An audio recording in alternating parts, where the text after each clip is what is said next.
Good morning everyone. आप सभी को स्वागत है आपके अपने इस प्यारे से YouTube channel SLD educational academy पे। दोस्तों, प्रीवियस लेक्चर में हम लोगों ने मॉड्यूल 2 को शुरू किए थे और मॉड्यूल 2 को हम लोग देखे, है ना। आज हम लोग मॉड्यूल 2 का ही आगे का जो टॉपिक है उसे आज हम लोग इस वीडियो के अंदर कवर करेंगे। देखिए, जैसा कि आप लोग को पता है कि प्रीवियस की लेक्चर नंबर 7 में हम लोगों ने जो है वो क्या क्या देखे हैं, थोड़ा एक बार हम लोग रिकॉल कर लेते हैं। उसके बाद आज के जो लेक्चर है उस लेक्चर को आगे की ओर बढ़ाएंगे। देखिए, सबसे पहले हम लोग देखे थे कि भारत में जो केंद्र सरकार है वो किस प्रकार से जैविक कृषि को बढ़ावा दे रहा है। यहाँ पे देख सकते हैं केंद्र सरकार के द्वारा की गई जो पहल है जैविक कृषि को बढ़ावा देने के लिए, उसी के ऊपर हम लोग डिस्कस किए थे। ठीक है, फिर हम लोग देखे थे यहाँ पे ये सभी चीज़ के बारे में हम लोग प्रीवियस के लेक्चर में डिस्कस कर चुके हैं। अगर उस वीडियो को अगर आप वॉच नहीं किए हैं तो एक बार जाके देख लीजिए। ठीक है, वहाँ पे बहुत ही अच्छे तरीके से बारीकी से एक्सप्लेन किया गया है। फिर हम लोग देखे थे कि राज्य सरकार के द्वारा इन चीज़ों को पहल किया गया आपका जैविक कृषि को बढ़ावा देने के लिए। ठीक है, फिर हम लोग देखे राज्य सरकार के बाद कुछ आपका गैर सरकारी संगठन भी था जो आपका जैविक कृषि को क्या कर रहा था, बढ़ावा दे रहा था। यहाँ पे देख सकते हैं आप लोग, है ना, यहाँ पे लिखा हुआ है कि गैर सरकारी संगठन और अन्य संगठन के द्वारा जो पहल किया गया था भारत में जैविक कृषि को बढ़ावा देने के लिए। ठीक है, फिर हम लोग देखे थे आपका अन्य कुछ जैसे मुख्य फैक्टर होता है जिसके द्वारा आपका जैविक कृषि को बढ़ावा मिलता है, जैसे जैविक हाट, है ना। ये सभी चीज़ों के बारे में हम लोग डिस्कस किए थे। फिर उसी का इंग्लिश यहाँ पे दिया हुआ है ना।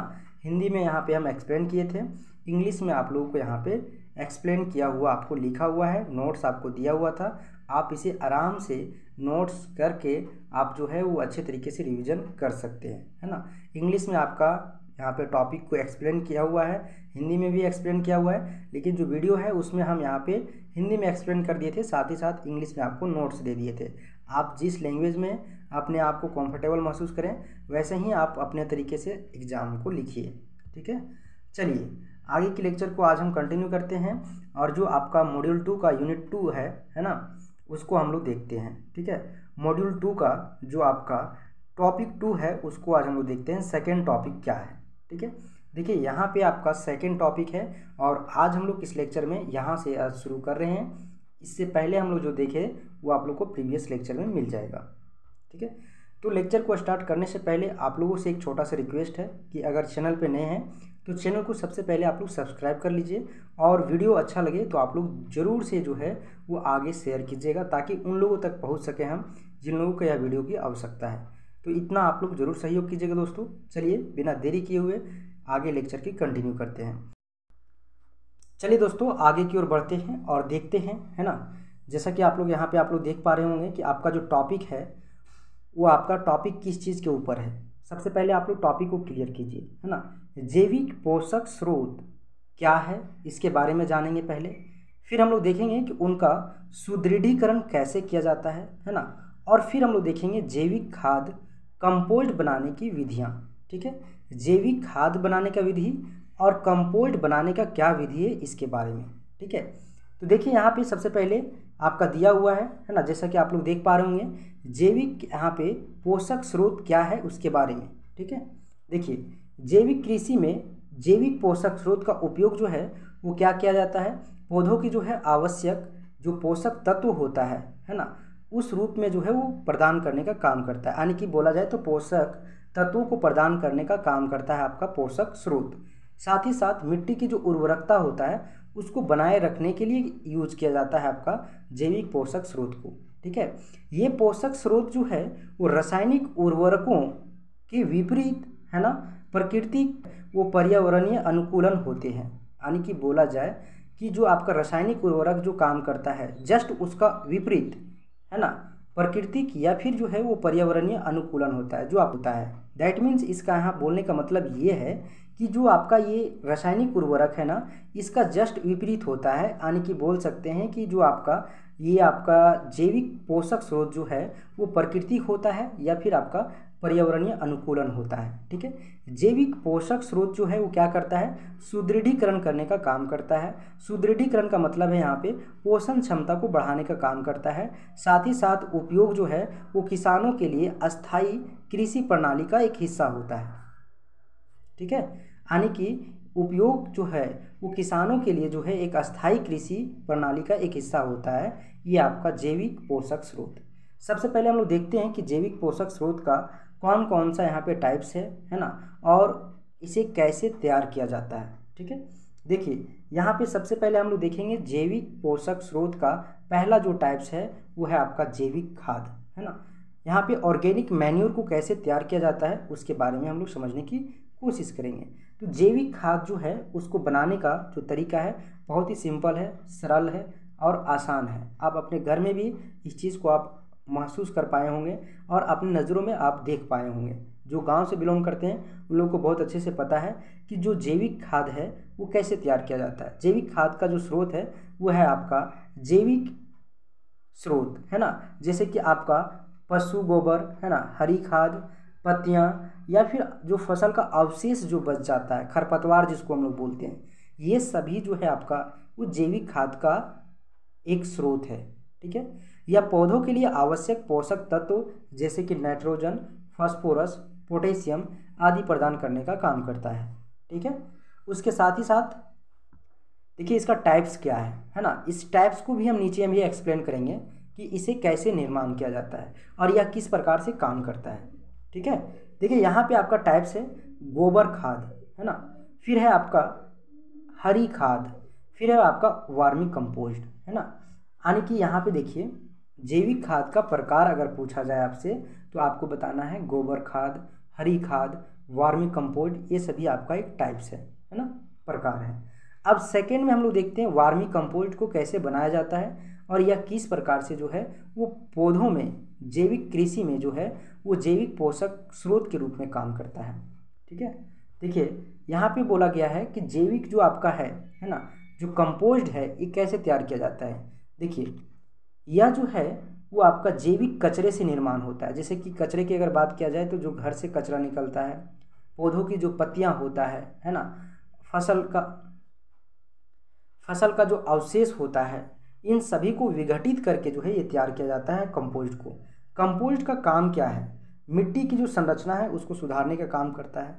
साथ ही साथ जो है वो पानी धारण करने की जो क्षमता है वो फसलों में बढ़ा देता है। अगर आप जैविक खेती कर रहे हैं और उसमें कंपोस्ट डाल रहे हैं तो उसमें क्या होगा कि आपका जो है वो फसल ज़्यादा समय तक नमी रहेगा, है ना। और इसी विधि को देखिए, इसका बनाने का जो विधि है, मेथड है, वो क्या है। ठीक है, विधि को जानिए।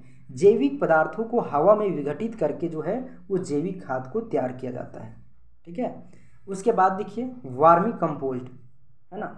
वर्मी कंपोस्ट क्या है ना। यहाँ पे जो है आपको ये बनाने का जो मेथड है ये बताया गया है जैविक खाद को, है ना। जैविक खाद को कैसे तैयार किया जाता है, यहाँ पे हम आपको बता दिए कि कंपोस्ट को कैसे तैयार किया जाता है ना। ये जो आपका जैविक खाद है, इस जैविक खाद को बनाने का एक तरीका है। जैविक पदार्थों को हवा में विघटित करके आप जैविक खाद को बना सकते हैं। और में देखिए यहाँ पे वर्मी कंपोस्ट है ना।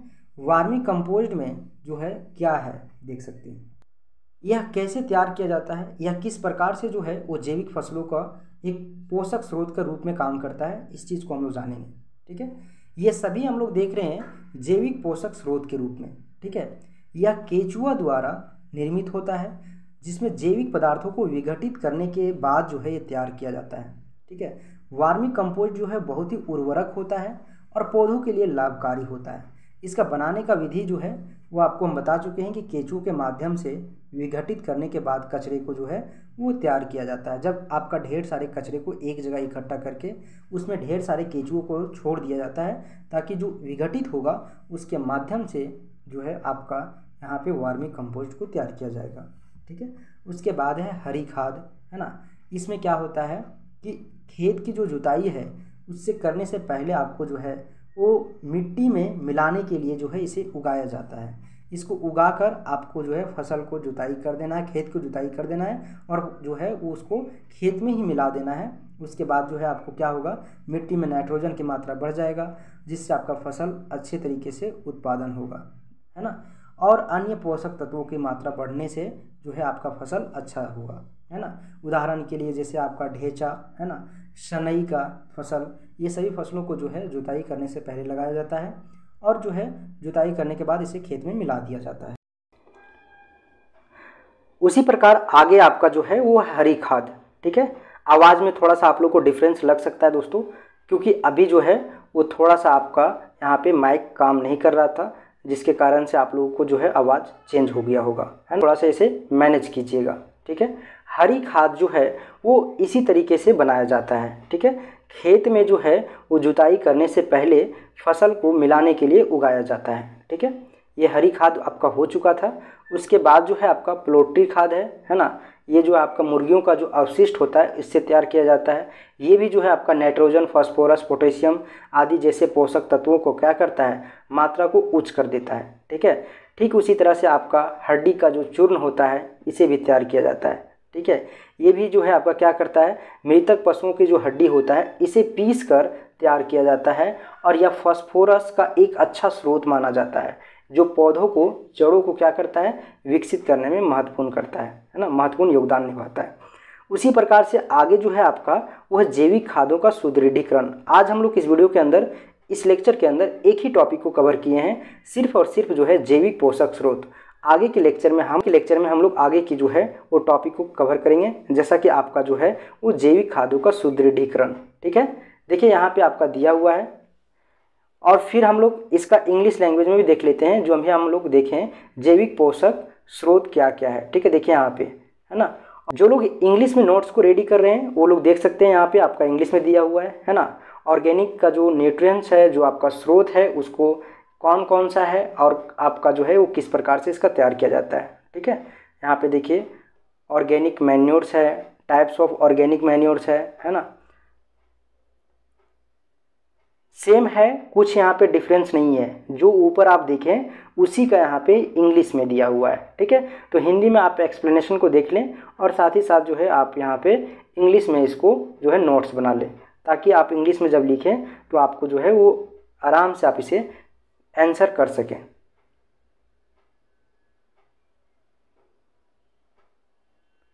ठीक है।